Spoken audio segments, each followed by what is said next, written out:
15টা কলমের বিক্রয় মূল্য, 5টা কলমের বিক্রয় মূল্য কত? 15 টাকা। তাহলে একটা কলমের সেলিং প্রাইস কত হচ্ছে? 3 টাকা। প্রফিট কত বলেছে? Profit percentage 20। হ্যাঁ, তাহলে কস্ট প্রাইস কত? একটা পেন কিনতে তো কত টাকা খরচা হয়েছে? তাহলে কি 100/120 ইন্টু 3, 3 4 12 40। তাহলে কত হচ্ছে? 2 5 10, 2 2 4, তাহলে কত হচ্ছে? 2.5 টাকা। তাহলে 2.5 টাকা দিয়ে কেনা হয়েছে একটা পেন।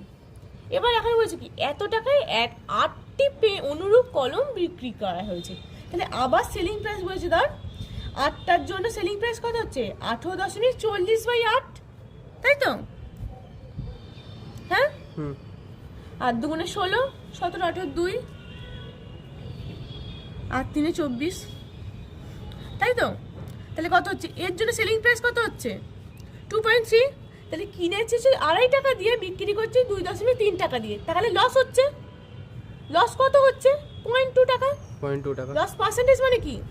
0.2 বাই কস্ট প্রাইস 2.5 গুণিত 100, তাই তো?